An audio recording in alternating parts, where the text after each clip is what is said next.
In the fall of 2015, the Department of Justice and Public Safety requested the support of Ronald McDonald, the Director of Nova Scotia's Serious Incident Response Team, on a matter pertaining to RNC officers. Mr. McDonald led an 18-month investigation into the conduct of two senior officers following allegations that those officials improperly directed frontline officers not to arrest, investigate, or charge an individual who was seen as important to a police investigation. I am pleased to be joined by Mr. McDonald today, the Director of Nova Scotia's team, who prepared the report we are releasing today. And I'd like to welcome him now to share the results. Thank you, Mr. Minister. Good afternoon. I'm Ron McDonald, Director of the Serious Incident Response Team in Nova Scotia. I'm CERT's first director, and we have been operational since April of 2012. CERT conducts independent investigations of serious incidents involving police. In November of 2015, at the request of the Ministry of Justice and Public Safety of Newfoundland and Labrador, I agreed to assume responsibility for an investigation into allegations of obstruction of justice made against senior officers with the Royal Newfoundland Constabulary. I was assisted greatly in this matter by two very experienced RCMP officers from Ontario, and I benefited from the important cooperation of the Department of Justice and Public Safety and from RNC management and its members.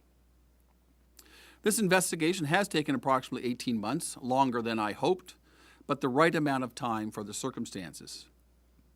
In addition to being a matter that required that time due to complexities, travel, and having to be conducted on top of our usual duties, we took that time because we wanted to make sure our examination of this matter was thorough and complete.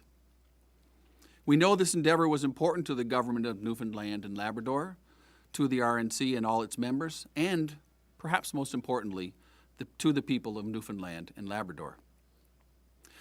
The allegations in this case were that certain senior officers obstructed justice. In particular, it was alleged that those senior officers told frontline officers to not investigate, apprehend, or charge an individual whom they saw committing criminal offenses. Indeed, it was the concerns of those frontline officers that led to the complaint. One can understand why this might lead to that result. Police officers are sworn to uphold the law.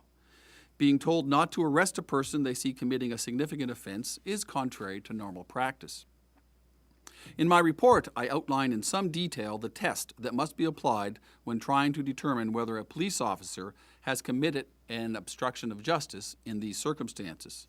I won't review that now in detail. In simple terms, it is well accepted that police have a discretion about whether they should lay a charge.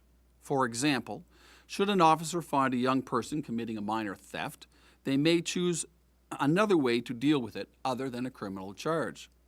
However, that discretion is not absolute. For instance, police officers can't decide to ignore a crime just to help out a friend. There must be good reasons to exercise the discretion, and in the end, the real test is that it must be in the public interest to do so. In this case, the RNC was conducting a large investigation into serious organized criminal activity. They were working hard at it, but the matter was ongoing. Two senior officers, whom I referred to as Officer 1 and Officer 2, were concerned about the length of time this was taking. They wanted to solve this file and stop this activity, and they wanted it to happen as soon as possible.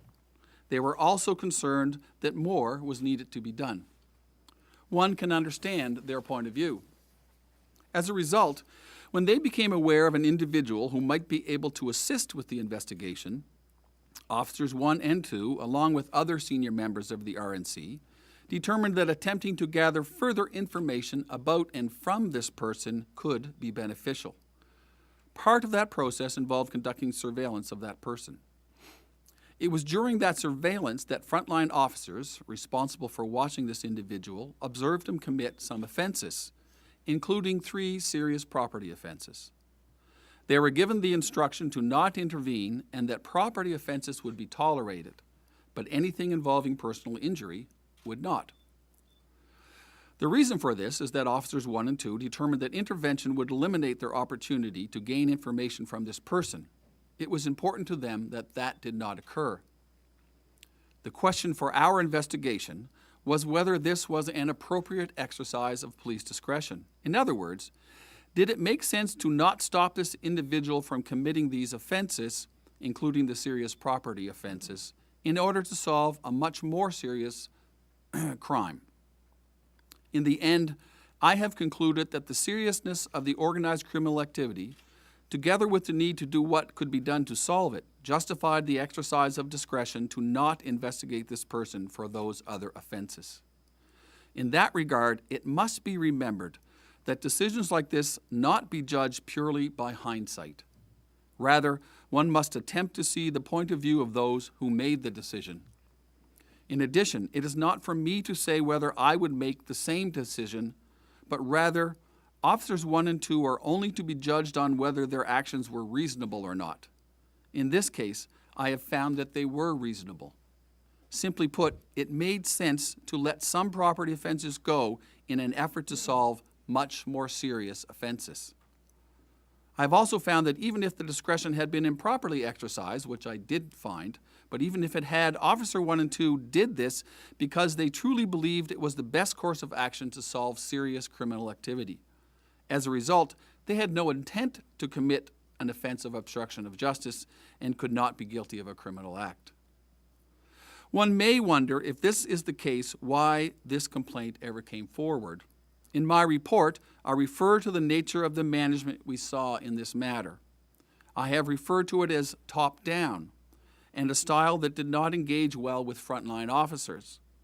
While senior officers are entitled to give direction to officers they supervise, when it is done without adequate consultation and explanation to those officers, they may not understand why an order has been given, and this has the potential to, and in this case did, lead to understandable concern about the particular order.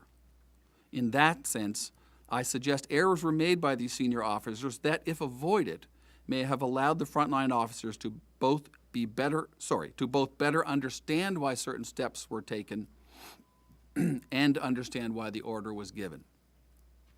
However, I have most importantly found that the evidence does not support a conclusion these senior officers committed any criminal offense, and as a result, I am not recommending any charges in this matter. Thank you. I'd like to thank Mr. McDonald and his entire team who assisted with this report, and I'd also like to thank the Nova Scotia Department of Justice for allowing us to use the services of the team. In the past year and a half that I've been Minister of this department, there have been some very serious concerns within the RNC. I believe civilian oversight is needed here now more than ever. As Minister, while I am confident in our police agencies, it has become obvious that there are issues. Police have extraordinary powers, but to exercise those powers effectively and efficiently, there must be checks and balances, and public confidence is vital. I read the news, I talk to people outside, I hear from people all the time. I am aware of the concerns that are being expressed by the public. However, I do have confidence in the more than 400 women and men who work to protect our public every day as RNC officers. It is time to change course and to rebuild trust. The RNC has to show leadership here, and I certainly expect leadership to be shown in these times when people are asking questions. I am asking questions too. The issues addressed in this report are about leadership and communication. We have an opportunity now for new leadership, and that is what we are in the process of doing. We look forward to working with the new Chief of Police, who we hope to have in place very soon. I can't go back and change what happened before I got here, but moving forward, I can take concrete action to help strengthen the RNC.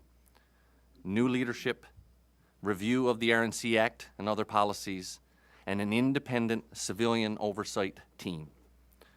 I will work with the RNC as we move forward, and I will always keep in mind the best interests of Newfoundlanders and Labradorians. I'd like to thank you for being here, and we can open the floor for questions.